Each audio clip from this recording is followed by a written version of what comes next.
मित्रांनो, ही गोष्ट मलाही माहिती नव्हती, की आपल्या सर्वांना आवडणारा सुवासिक आंबेमोहोर तांदूळ आता हद्दपार होण्याच्या वाटेवर आहे. आणि हा आंबेमोहोर तांदूळ आता मध्य प्रदेश आणि आंध्र प्रदेश या 2 राज्यांमध्ये जास्त प्रमाणावर या तांदळाची लागवड केली जात आहे. आता तुम्ही म्हणाल, की एकेकाळी जेव्हा पुणे जिल्ह्यामध्ये आंबेमोहोर तांदळाचं प्रस्थ होतं, ते प्रस्थ आता कमी का झालंय? तर तुम्हाला सांगतो, की पुणे जिल्ह्यातला मावळ, मुळशी, भोर, काही प्रमाणात राजगुरुनगर अर्थात खेड या तालुक्यामध्ये आंबेमोहोर तांदळाचं क्षेत्र होतं. आता पवना मावळ असेल, त्याच्यानंतर तुंगचा काही भाग असेल, खांडशी असेल, नेसावे असेल, शिळीम असेल, ह्या साधारण लोणावळा, खंडाळा, मावळ, मुळशीचा पट्टा किंवा ताम्हिणी खोरा असेल, या खोऱ्यामध्ये पावसाळ्यात मुबलक असा पाऊस पडतो. आणि आपल्याला माहिती आहे की तांदूळ हे मुळात खरीपाचं पीक आहे आणि तांदूळा तांदूळ पिकवण्यासाठी जी खाचरं असतात, भात खाचरं म्हणतात, त्याची फार काळजी घ्यावी लागते, उसनवारी करावी लागते. त्याची तयारी करावी लागते, चिखलणी करावी लागते. भाताची रोपं तयार करावी लागतात. त्याची लागण करावी लागते. लावणी करावी लागते आणि हे सगळं फार कष्टाचं, जिकिरीचं काम असतं. पुन्हा खाचरांमध्ये पुरेसं पाणी राहील. अनावश्यक पाण्याला पुढे वाट मोकळी करून देण्यात येईल. असं सतत लक्ष ठेवून तांदळाचं पीक किंवा भाताचं पीक कसं वाढेल ह्याकडे लक्ष द्यावं लागतं.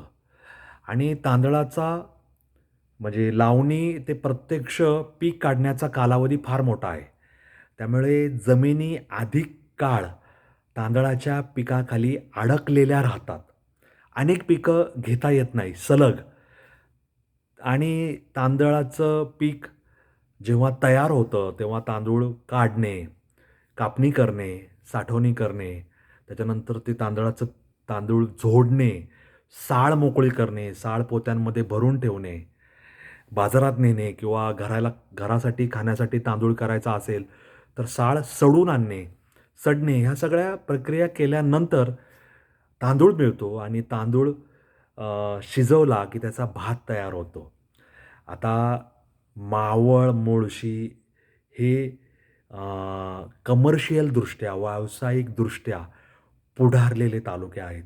ह्या तालुक्यांमधील जमिनींवर अनेक दांडग्यांचा डोळा आहे, होता आणि ह्या जमिनींना सोन्याचे भाव आल्यामुळे आणि शेतकऱ्याला तांदळासाठी तेवढे कष्ट घेण्याची क्षमता, वयोमान परत्वे कमी झाल्यामुळे, राबणारे हात कमी झाल्यामुळे, जमिनींना आलेला सोन्याच्या भावातून मिळणारा पैसा खुणावत असल्यामुळे आणि त्या पैशाच्या श्रीमंतीचा लाभ आपण का घेऊ नये? आपण पंचतारांकित बंगला, सदनिका का विकत घेऊ नये?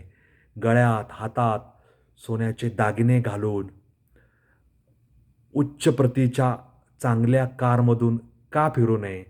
असं जर कोणाला वाटलं असेल तर त्यात गैर काहीच नाही. फक्त त्या जमिनींचा मूळ मालक, मूळ भूमिपुत्र ती जमीन विकून तिथून परागंदा होत आहे, एवढंच मराठी मनाचं दुःख आहे.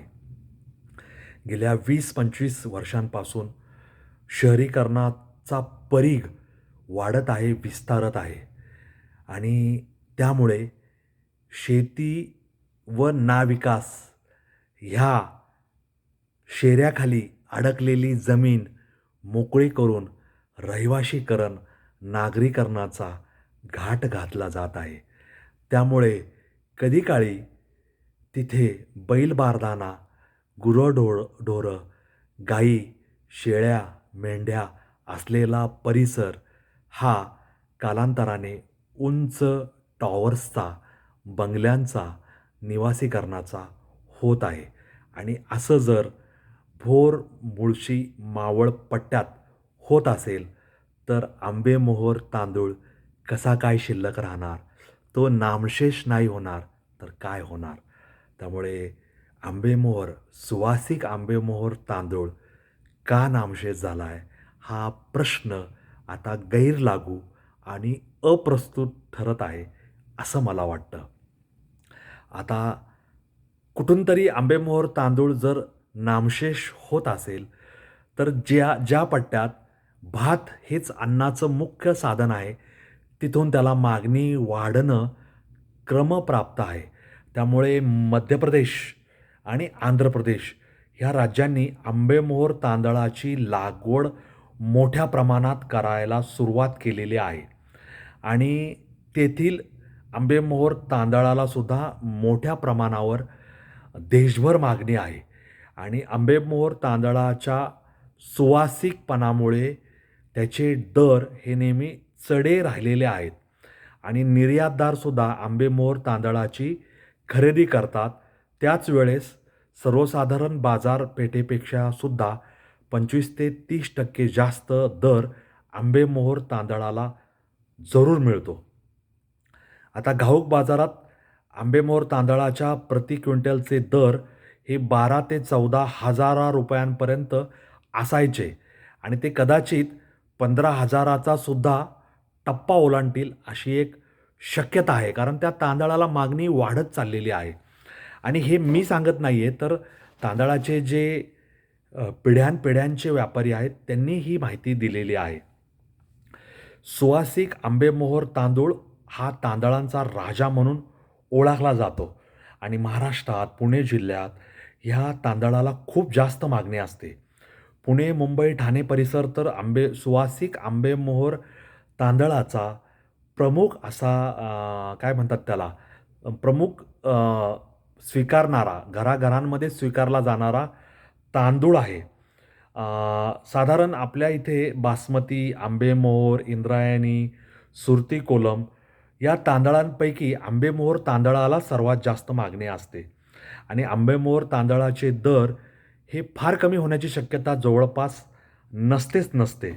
त्यामुळे मी जे सांगितलं तुम्हाला, की पीक हातात येण्यास लागणारा जास्त कालावधी, जमिनींना आलेले सोन्याचे भाव आणि घरातील राबणारी माणसं कमी झाल्यामुळे, नव्या पिढीला शहराचं आकर्षण असल्यामुळे आणि ह्या शेतीमध्ये, ह्या तांदळाच्या पिकामध्ये किती अडकायचं आणि किती कष्ट करायचं, याला नवीन पिढीचा नकार असल्यामुळे आणि आंबेमोहोर तांदूळ हा आता जुना वाण झाला आहे असं काही लोकांना वाटत असल्यामुळे सुवासिक आंबेमोहोर तांदूळ हद्दपार होण्याच्या वाटेवर आहेत, असं दुःखाने म्हणावं लागत आहे. आता इंद्रायणी तांदूळ ह्याचं वाण आंबेमोहोर तांदळापेक्षा जुनं असलं तरी आजकाल जे वातावरण आहे म्हणजे चिकन थाळी, मटण थाळी, इंद्रायणी तांदळाचा भात ज्याला गिचग्या भात म्हणतात आणि मटणाचं ढवरा कालवण म्हणजे ढवरा मटण म्हणजे मटणाचा रस्साच रस्सा, पातळ रस्सा आणि ह्या अनेक हॉटेल, ढाबे, खानावळी पुण्याच्या आजूबाजूला किंवा महाराष्ट्रात सगळीकडे जिथे-जिथे असे पालातलं मटण किंवा रस्त्यावरील मटण, बोकडाचं मटण, कोंबडी, त्याच्यानंतर मेंढीचं मटण, बोलाईचं मटण, अशा सगळ्या मांसाहारी मध्ये गिचगा इंद्रायणी भात हा सध्या मान्यता पावलेला आहे आणि त्याच्यामध्ये जिरं वगैरे घालून, मोहरी घालून, फोडणी देऊन, कोथिंबीर वगैरे टाकून त्याला आणखी असं चिकट आणि एक वेगळ्या चवीचं कोंदण त्याला लाभलेलं आहे. त्यामुळे तो सुद्धा प्रसिद्ध झालेला आहे. आणि आंबेमोहोर तांदळाच्या तुलनेत त्याचे दर काही प्रमाणात स्वस्त आहेत. त्यामुळे आंबेमोहोर हद्दपार होत असताना खवय्यांनी म्हणजे दाल तडका आणि मटणाचा तांबडा-पांढरा आणि नियमित असा रस्सा खाणाऱ्यांनी, ओरपणाऱ्यांनी इंद्रायणी तांदळाला पसंती दिलेली आहे, असं आजचं चित्र आहे. त्यामुळे हे आपण काळाच्या ओघात खानपान सेवा, सुविधा आणि खानपान आवडीनिवडी कशा बदलत असतात, हे आपण लक्षात घेतलं पाहिजे. आणि वाढतं शहरीकरण, वाढतं नागरीकरण, रहिवासीकरण, शेतीत कष्टायला हात कमी झाल्यामुळे आणि शहरांचं सगळ्यांनाच आकर्षण असल्यामुळे यापुढे लागवडीखालील कसाईच्या जमिनी ज्या आपल्या वाडवडिलांनी जपून ठेवल्या, त्यासुद्धा आपल्या हातातून निसटून धनदांडग्यांच्या, परप्रांतीयाच्या हातात जाण्याचा धोका उभा ठाकलेला आहे. त्याला आपण कसं तोंड देणार आहोत, हे आम्ही आपण सगळ्यांनी विचार करायचा आहे. तुमच्या काही तुमचं काही म्हणणं असेल याबाबत, तुमचं काही अभिप्राय असेल, तर ते मला कॉमेंट बॉक्समध्ये लिहून सांगायला विसरू नका. माझा चॅनल लाईक, शेअर, सबस्क्राईब करा.